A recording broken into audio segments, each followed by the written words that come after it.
Rock Hudson, born Roy Harold Scherer Jr. on November 17, 1925, in Winnetka, Illinois, rose from modest beginnings to become one of the most recognizable leading men in Hollywood history. His childhood was shaped by instability after his father left during the Great Depression, leaving his mother to remarry and change his surname. After serving in the U.S. Navy during World War II, Hudson arrived in Los Angeles with little training but enormous determination. His transformation into Rock Hudson, under the guidance of Agent Henry Wilson, was deliberate and demanding, involving speech coaching, image refinement, and relentless discipline. By the early 1950s, Hudson's towering presence and calm masculinity made him a studio favorite. Films like Magnificent Obsession, All That Heaven Allows, and Giant cemented his reputation. Yet behind the confident image was a man navigating personal truth in a time that allowed no openness. Stardom and the cost of secrecy. During the height of Rock Hudson's fame, Hollywood functioned under strict moral expectations that left little room for authenticity. Sexual orientation, especially anything outside heterosexual norms, was treated as a career-ending liability. For Hudson, whose image was built on romantic idealism and masculine certainty, privacy was not optional, it was survival. Studio executives, publicists, and agents worked collectively to preserve carefully crafted narratives, and Hudson became one of the most visible examples of that system. Those close to him later recalled that secrecy was exhausting, not because of shame, but because of constant vigilance.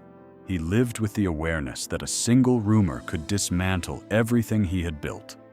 While audiences adored his on-screen romances, his private life existed in quiet compartments, shared only with a trusted inner circle. This dual existence defined much of his emotional world and shaped every relationship he formed. Hollywood's quiet network of protection.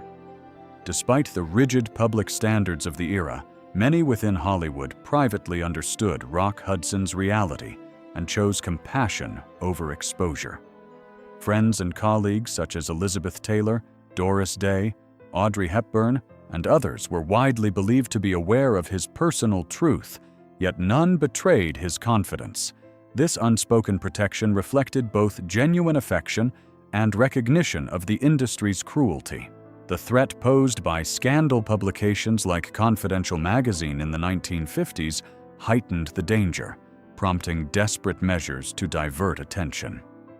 Hudson's brief marriage to Phyllis Gates emerged from this climate, designed to reinforce the illusion of conformity.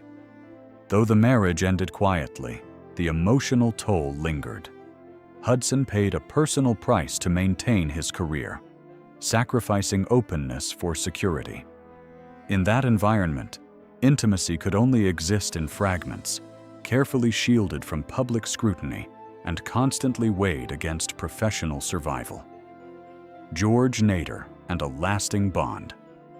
Among the most significant relationships in Rock Hudson's private life was his long and deeply meaningful bond with actor George Nader. Unlike fleeting rumors, this connection endured for decades and was rooted in trust and loyalty. Nader, himself an actor under contract with Universal, was widely regarded as Hudson's closest companion. According to biographers and friends, the two shared homes, traveled together, and relied on each other emotionally during critical periods. When Hudson later faced declining health, Nader became executor of his estate, a role that reflected profound mutual respect. Nader reportedly placed Hudson's well-being above his own career at key moments, underscoring the depth of their bond. While neither man publicly defined the relationship during their lifetimes, its significance is well documented. It stood as a rare example of continuity and devotion in a life otherwise shaped by concealment and careful distance.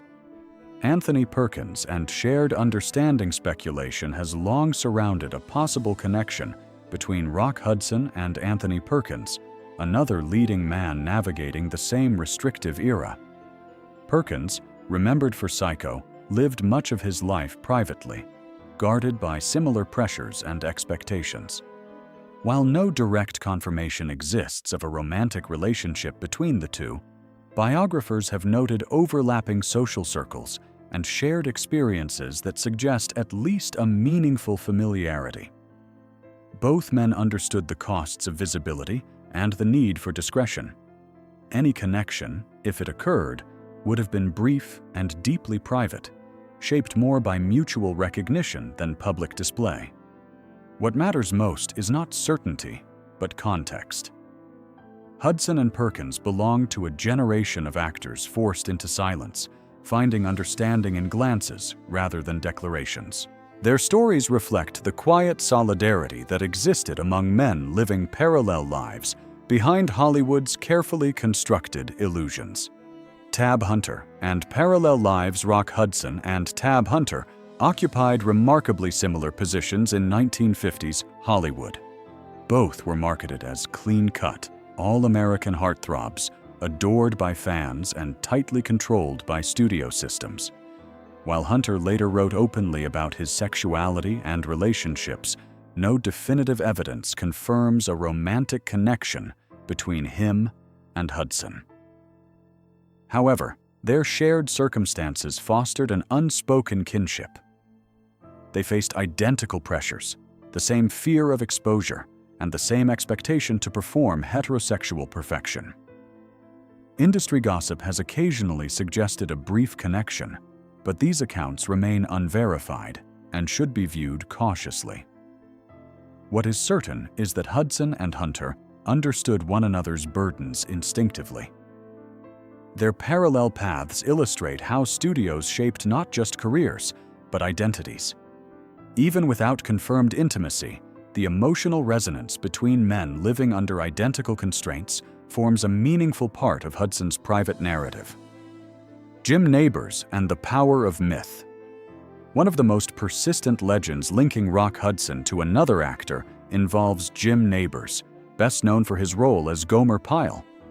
Over time, rumors exaggerated a friendship into mythology, including claims of a symbolic ceremony that never occurred. Nabors consistently denied any romantic involvement, and no credible evidence supports such assertions. The endurance of the story speaks less about truth and more about the era's appetite for speculation surrounding closeted stars.